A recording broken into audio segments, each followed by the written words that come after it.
Welcome in everybody to the first ever episode of the Real Recognize Real podcast, where we're going to be highlighting some draft prospects that are entering this upcoming 2024 NFL draft here in April. For those of you that don't know me, my name is Cottrell Simpson. I'm one of the hosts on Wire to Wire. I'm also a host on Coast to Coast College Football Tailgate, and they like to dub me as College Cottrell. So living up to that name here and really just wanting to break down these prospects, and there was really no better place to start than my favorite teams, Marvin Harrison Jr. Of the Ohio State Buckeyes.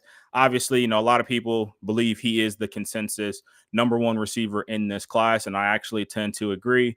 Not just saying that because he's an Ohio State guy, but I really think the film backs it up. So just to kind of give you guys a little breakdown of what I'm going to be doing here with this series. So I look at all the film and I'm going to break it down beforehand. So that way, the show's not going on 3-4 hours long, things like that. But I wanted to pick the games where Marvin Harrison Jr. was going up against some top level talent. So got 4 games, really 5, a little bit, kind of cheated a little bit for the 5th game. I wanted to pick a play from 2022 against Michigan where, Marvin Harrison Jr. actually showed a little bit of normalness. So I do have 5 games here, but it's really just 4 in one play.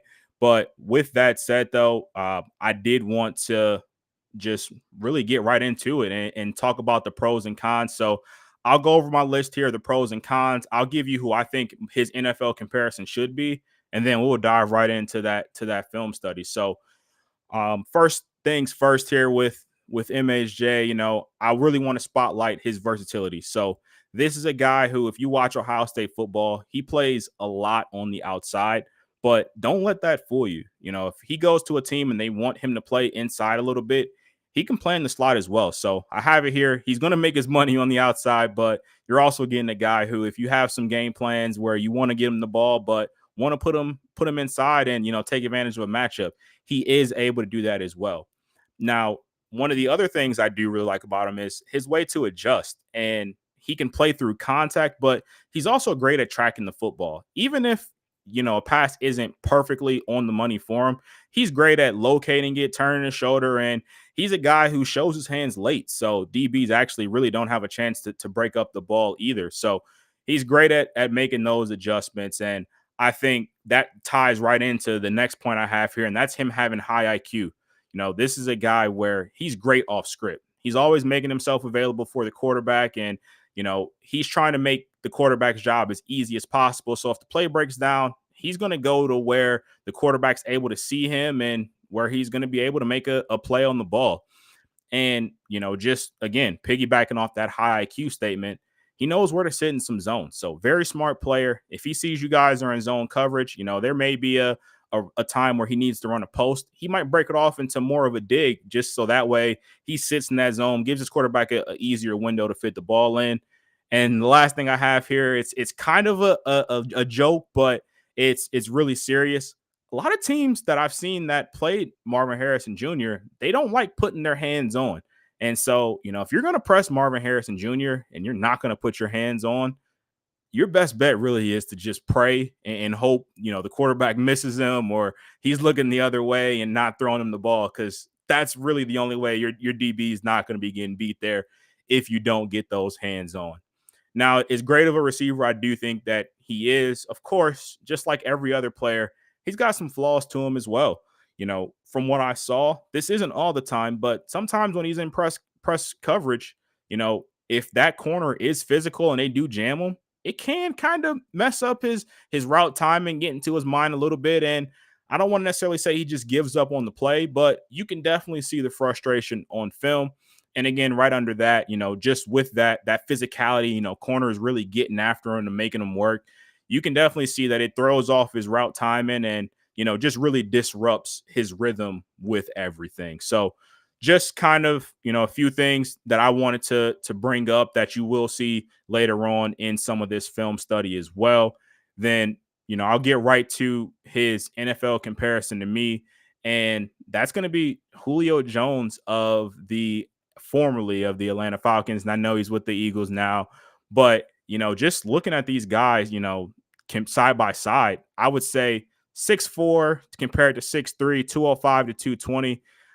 you really see that physicality. And Julio Jones is a guy who could be physical with you and go get the ball, but he's also a guy who in the Super Bowl, when Matt Ryan's throwing the ball on the sideline, he can perfectly put his feet down and make those sideline toe tap catches and things like that as well. And I really think that Marvin Harrison Jr. can translate to being a guy like that. Now you do see that, his vert and his 40 are question marks here because Marvin decided not to run or do any drills at the combine.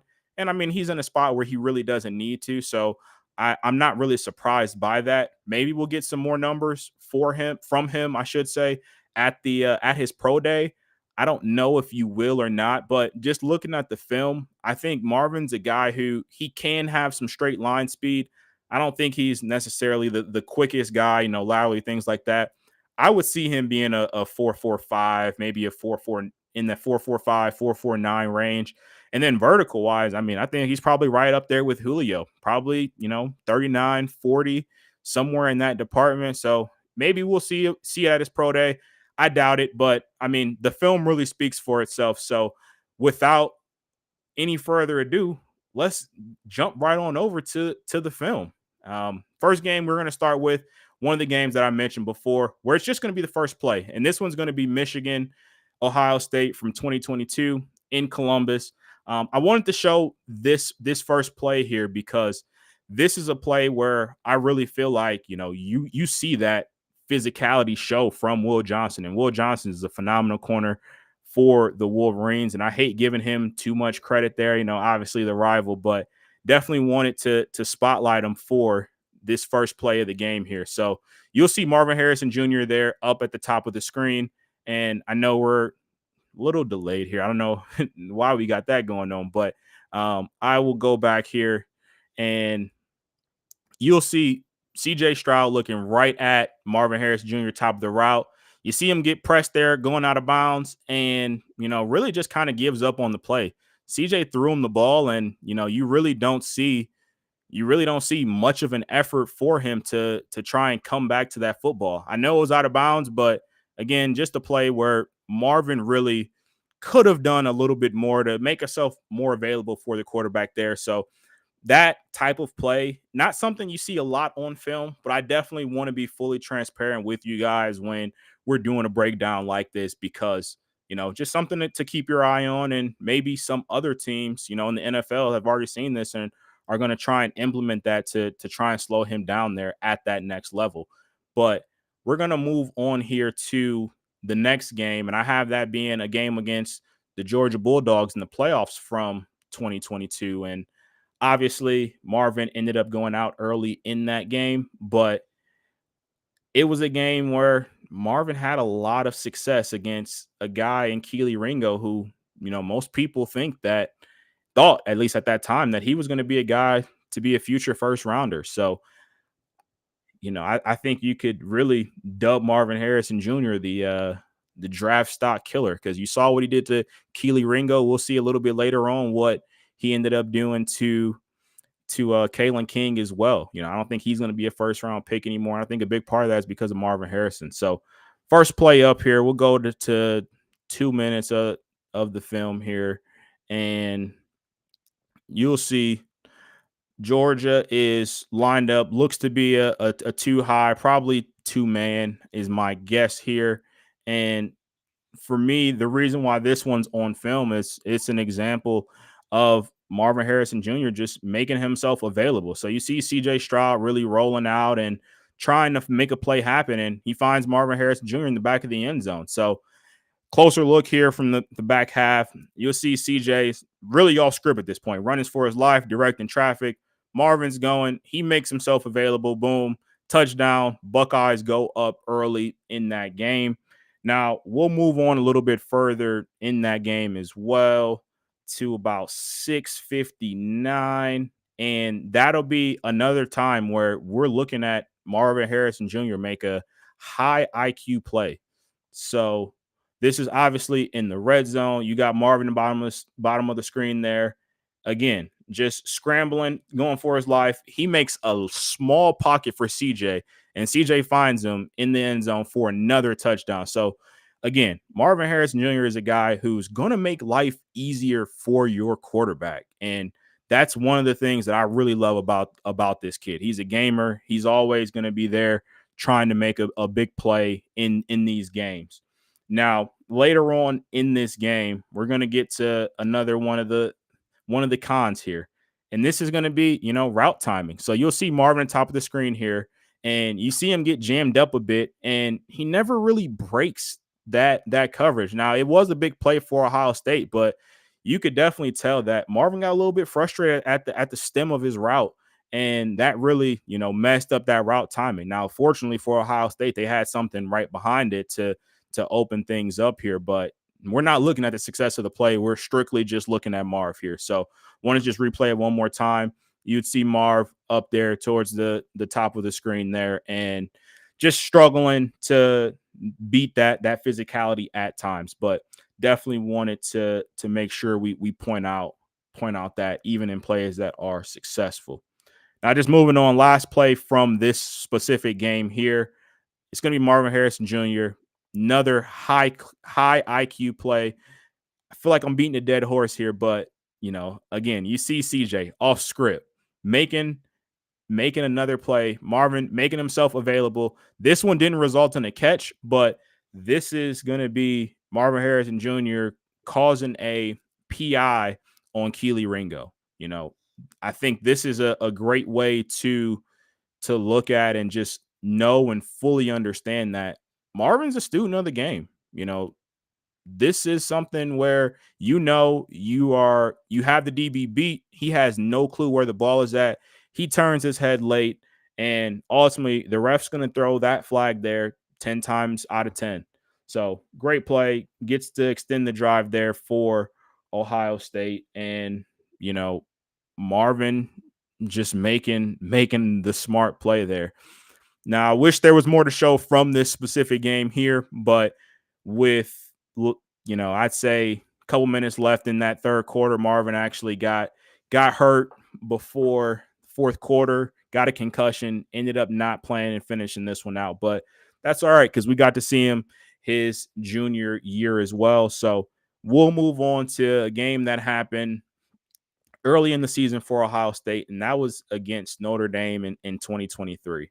Now, this was a game where he was primarily matched up against Ben Morrison, and that was a guy who had been pretty much a semifinalist for the Jim Thorpe Award pretty much all season. So I think this is going to be a great game to really showcase where, you see a little bit physicality from Marvin, but you also see him on the flip side of things struggle a little bit because, those Notre Dame guys are very physical. So give me 1 second here, get that pulled up for you guys.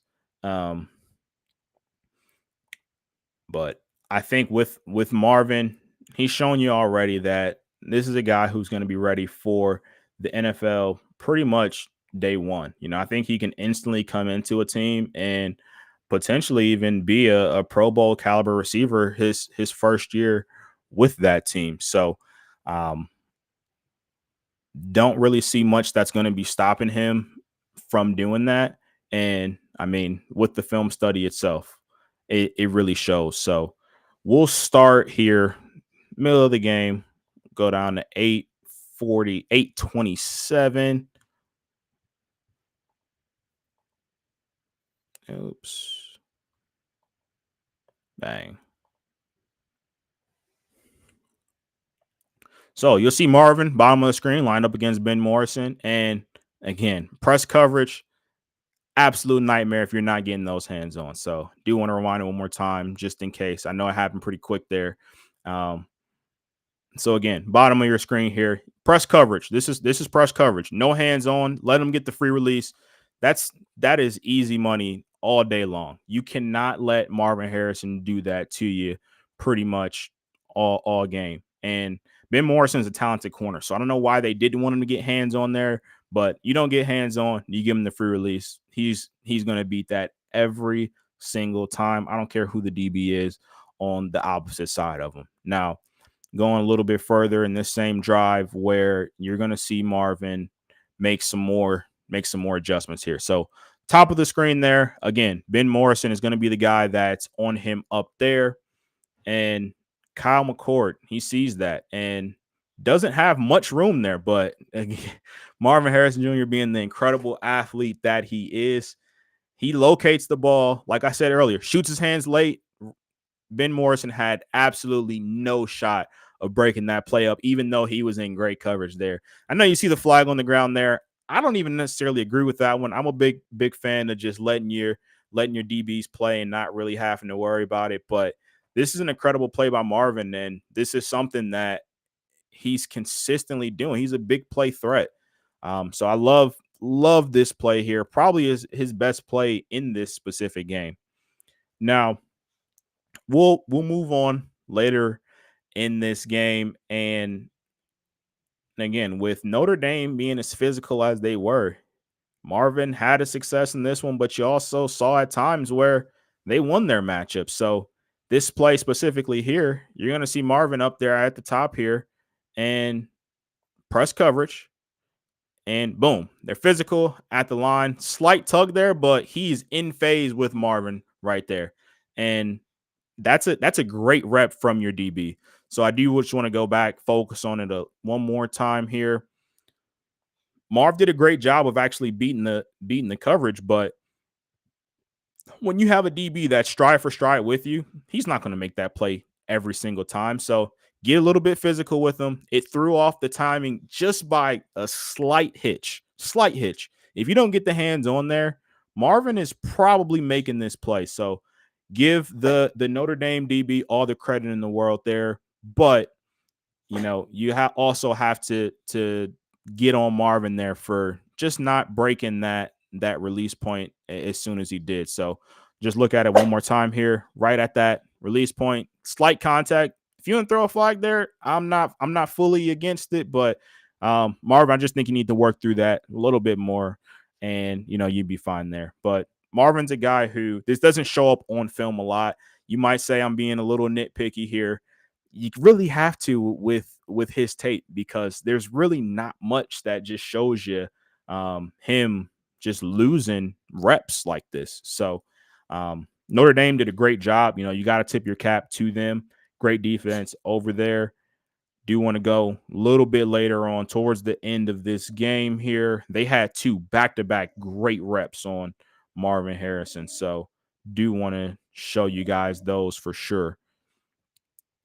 Now, with these, they are in a press coverage here as well. And if it ever loads here, you guys will be able to see what's going on in this play. Maybe.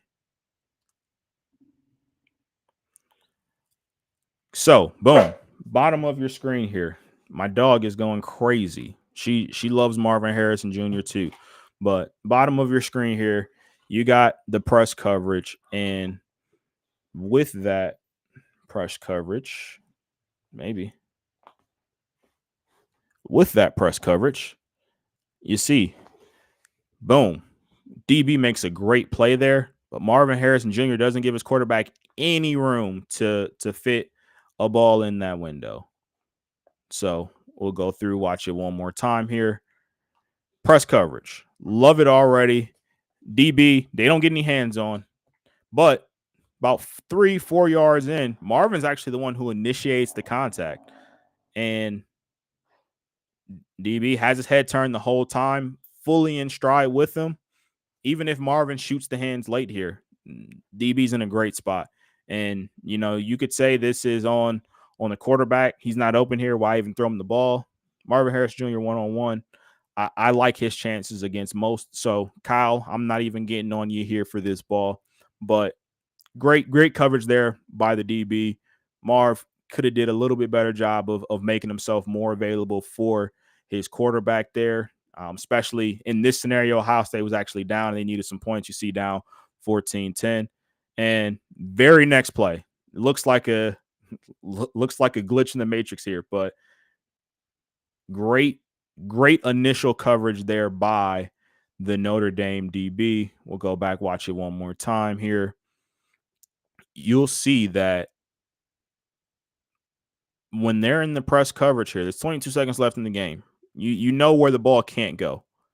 Marvin, he breaks down the distance between them pretty quick here, but the receiver shoots the hands right there. Does not let him get a free release, and you could see that it definitely disrupts at least Marvin's timing with this route.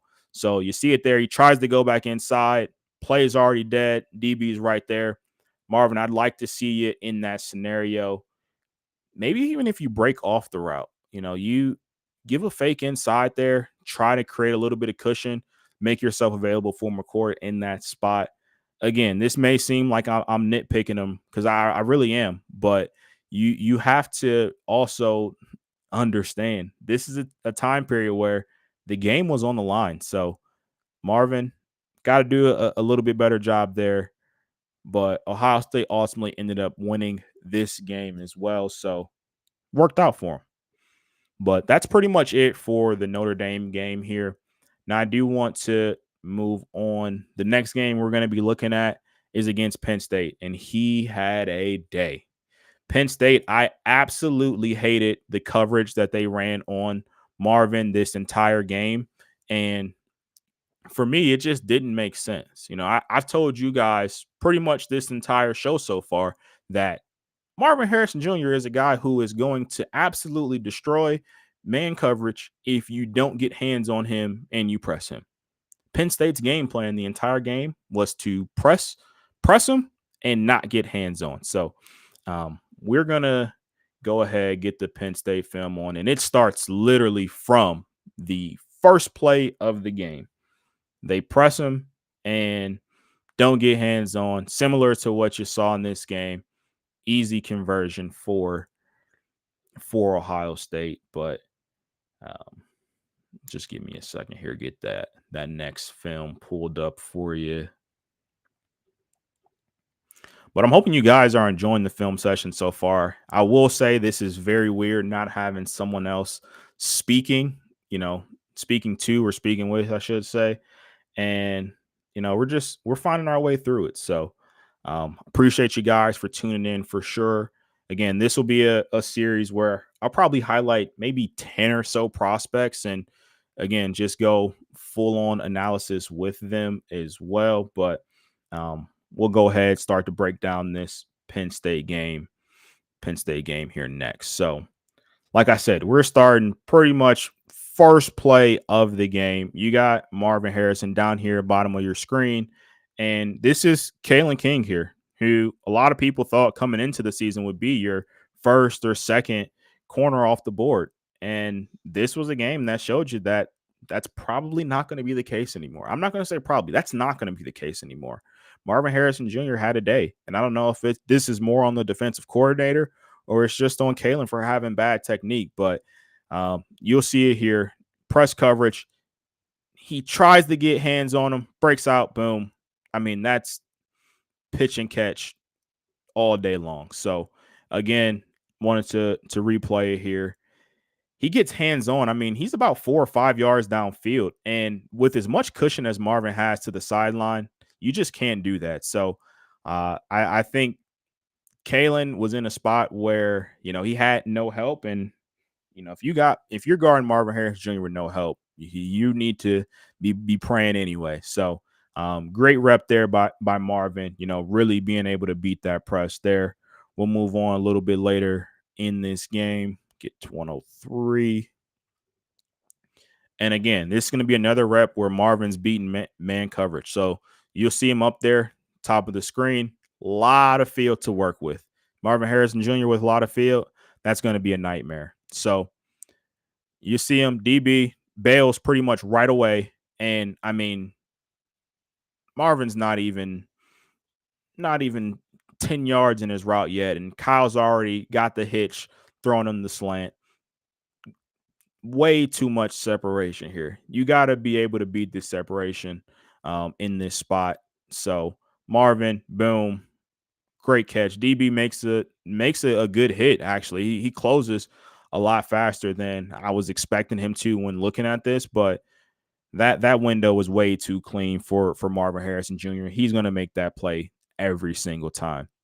Now, again, moving on later in this game, you get more press coverage from this Penn State team.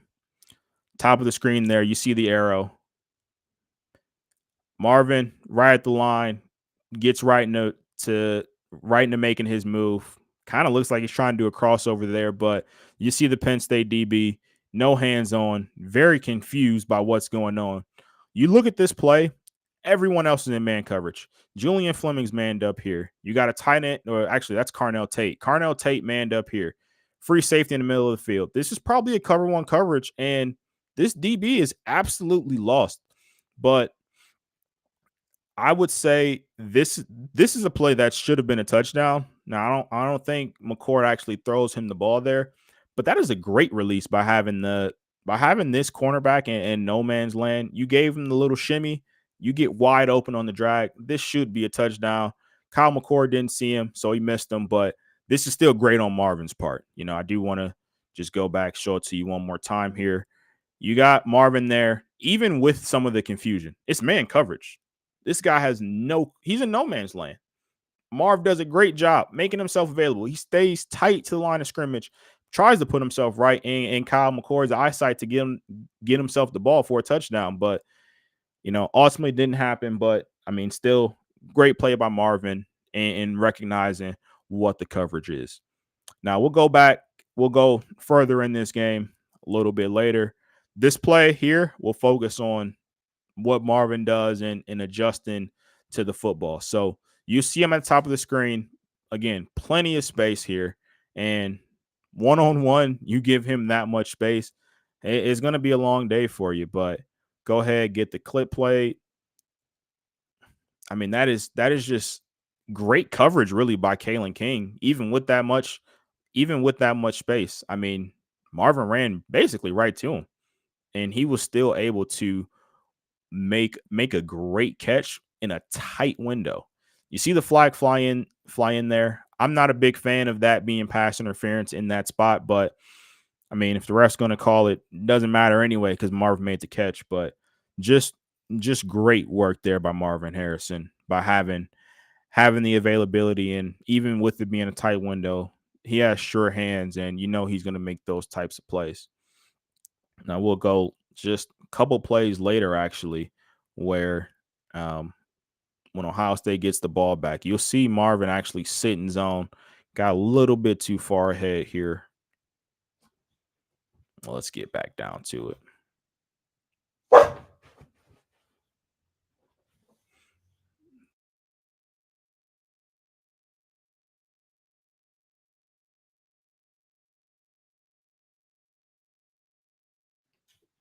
So, boom, Marvin realizing that they are in the zone coverage and someone blew it wide open. He sees the ball, comes back to it. Boom, easy, big time play for Ohio State there. Now, it may really not look like much because he doesn't actually sit in that zone, but I do want to give Marvin credit for it at the same time, because that's a big time play, and that hole was huge there, and he caught it in stride, and he's on the inside. Let's not gloss over that either. On the inside there, he sees it's a great play call, knowing what coverage that they're in, and you put him in the dilemma, and boom, he cuts it right upfield. Big play. Had big plays all in this game. Now, we will move on to a little bit later in this game. Again, Marvin, I want to say he had 11 catches in this one, over 100 yards. He was killing these Penn State DBs pretty much all day long. But one of the last plays I want to highlight in this specific game is it's going to be looking at Marvin Harrison Jr.'s catch radius. So, again, he's lined up on the inside here. Told you guys, he's very versatile. He can line up here, and he's going to be good to go still. So, you got him on the inside matched up against Kalen King, and boom. Beats the man coverage, beats the press. Kalen, you don't get your hands on, but ball was a little high. He still found a way to make it work. So go back, watch it one more time here.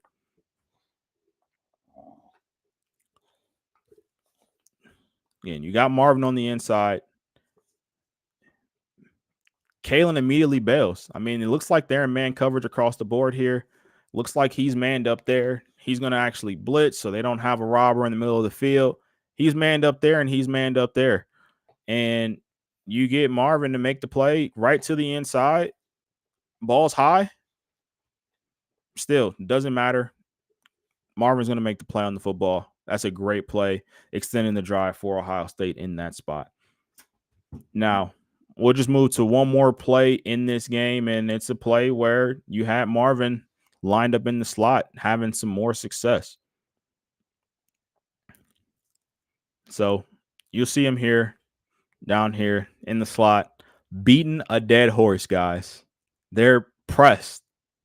No hands on. You don't bump him off of his route here. I know it's a play action play. DB should not have his eyes in the backfield. So that shouldn't even matter here. But they have no clue. Kalen King is in no man's land. You see the stutter from him at the stem of the route. Like this can't happen. Awful game plan by that Penn State defense. Kalen King, I know he's super talented. Talented corner. This just can't happen. I mean, get to the stem, you fake like you're breaking outside, you stick the foot, you go inside, and that creates three yards separation here. Easy window for McCord. And I mean, that's pitch and catch. And Penn State decided they wanted to do this pretty much all day long, and that led to Marvin Harrison having a huge game there. But that is it for that game. We really just have one more on the docket here. I'm kind of surprised already at 33 minutes. I feel like this has kind of been flying by here. But I do appreciate you guys, again, tapping in, watching some film with me. I also do want to make sure I'm throwing it out there for you guys too. Please throw in the comment section some other guys that you want to see film broken down before we get to the draft. I've been saying that I think JJ McCarthy is going to be the next one that I do, but I just keep seeing way too much Caleb Williams slander for my liking. So I actually think Caleb Williams is going to be the next one on the docket for me. And so expect that one to come out next week. And then probably right after that, I'll end up, looking at JJ's film, because I think people are way too low on him. I actually think JJ is a first round. He's a first round talent in my mind. So I do want the film to back that up. But we will be wrapping up here shortly. I only got a few plays in this Michigan game. Michigan actually did a pretty good job of bottling up Marvin Harrison here, and Kyle McCord didn't have the greatest games either. So just one of those things. But let's go ahead and get this pulled up here. We'll go back here, and we will start 453. You're going to see Marv lined up in. Let's see what happened here. What do we have? Oh, well, no wonder it's not the right highlight. We're in the wrong game. So we're looking at Michigan 2022. We need to be looking at Michigan 2023. So let me go ahead and fix that. Wow. There we go. Now we're going to get Marvin lined up in the slot here. 453. Bang. There we go. So lined up in the slot there. And what do we get? Large cushion. Even is leaving, as they like to say in the league. Gives himself a great opportunity to make a big play. So we'll go back, look at that one more time. And this is on Will Johnson, who is going to be a first round pick, not this year, but next year when he's eligible to come out. So this is a great rep against a great corner. So we'll look at it here again. He closed the distance relatively quick. Was a little bit late getting into his turn, and Marvin just goes right by him. And like I said, even as leaving, you got your safety, your one high safety. He's a little bit too far to make that play. Kyle throws it on his outside shoulder, and Marvin makes a great play on the football. So this is a big time play in this game, and they got the sticks moving for Ohio State. Now we'll go on and move a little bit later in this game, and this would be a play that highlights more adjustments made by Marvin Harrison Jr. So just looking at how this play develops here, let's go back. Let's see a little bit more of a breakdown of what's going on here. So Ohio State's down. They're driving the field here. You got Marvin up top here, clear zone coverage. Looks like, let's see, I'd probably say cover 4. Looks like this corner is bailing and go high. This safety is going here. Looks like he's covering there. Yeah, I would imagine this is a cover 4 look. Let's see as the play develops. Yeah, I'd be comfortable saying that's cover 4. But anywho, looking at Marvin, again, great at beating zone coverage and knowing where he needs to be to make himself available. So let's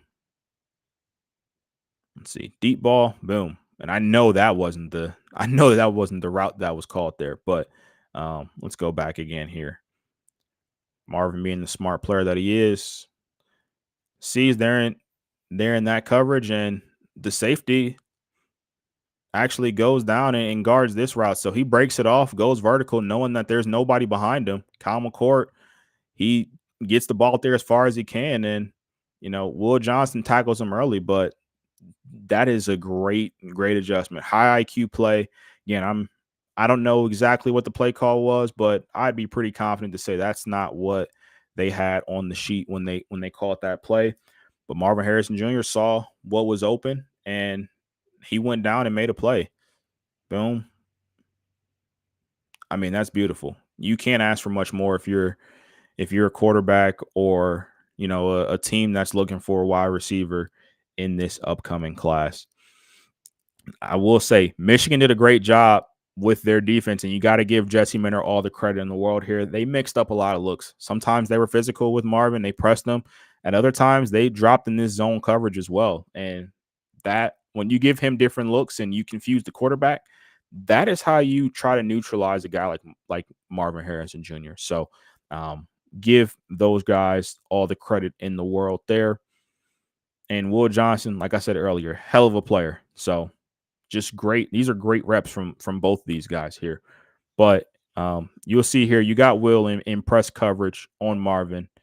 Kind of seemed disinterested. I don't know if he was trying to fool him and make it seem like it was a run play or what, but he breaks on it and makes a move, hits Will with the spin move, and ultimately goes and gets a first down. So Marvin, that's great work by you. Again, everything he does seems to be deliberate. So I'm imagining that he did that to try and get Will thinking potentially it was either a screen or a run play, and he wasn't going to go out there and break off that room. But we'll show it here just one more time. Walks up, gives him a little quick stutter, and then goes right inside with that space, makes the slant, quick little spin, and then he's off and gets a first down on that play. So great work there by Marvin there. Now we just got one more play that we'll look at. And this last play here is a play where I think Marvin actually did a great job of sitting in zone and just making himself available for his quarterback. So this is actually in the fourth quarter. Ohio State's down. This is on that last drive of the game that ultimately ended up with an interception thrown. But before all that happened, you got Marvin lined up on the outside. Mike Santrostil is covering him, typically a slot guy. So that shows you the confidence that Michigan had in their guys, to play across the board. But we got a zone coverage look here. Let's see. Boom. So zone coverage, again, looks like another I want to say cover 3 this go around. This guy's Mikey's got the flat. He's going to cover the middle of the field. They're in deep thirds there. So I'd imagine this is a cover 3 look. But Marvin, he sees that. Looks like little bit too much of a window here. I understand why he had, Mike's eyes has to be at the fly here on Cade Stover. So he sees that, creates just enough of a window, and Marvin knows where he needs to go. He needs to get somewhere in here to have a chance to make a play on the football. And that's exactly where he goes. Goes right there. Perfect ball in between both the defenders there. And, Marvin obviously makes the catch here for a first down, moving the chains. And, Marvin is just, I mean, I don't know what more you could say about him. That's a great rep from him, and just knowing where that empty space was. So don't like looking from the end zone cam on plays like this just because you really don't get a good look at it. So I'll go back. We'll replay it one more time. You get him in a cover 3 look and has to guard the flat. Absolutely has to guard the flat. You can't let this guy, even in this situation, you don't want to just give up 10 free yards. So I understand why his eyes are there. But Marvin also sees that. He knows where he needs to go to make himself available. Kyle puts the ball right there on the numbers for him, and this play results in the first down. So that's all the game film that we have from Marvin in this one. Hope you guys enjoyed, looking at film that way. I know it's probably different than your traditional film breakdown because I know a lot of the times you're going to be looking at each individual play, but I did the legwork for you already. I looked at all the games, across his career, and this is really what I came to with my conclusions on him. So really hope you guys enjoyed that film breakdown. Again, I do appreciate you guys for tapping in with me, and I also want to hear some feedback. If there's other things that you guys want to see, or if you guys prefer me to break it down a different way, I'd love to hear that feedback, and really just want to go from there and just grow from there. So with that being said, I appreciate you guys tapping in. And next week, we're going to be looking at Caleb Williams, and I'm going to be telling you guys why he should be the consensus number 1 overall pick. Even if it's not to the Bears, or you guys want the Bears to keep Justin Fields, this guy has superstar written all over him. I can't wait to share more of that with you. But appreciate y'all, and we'll be back here next week for another episode of Real Recognizes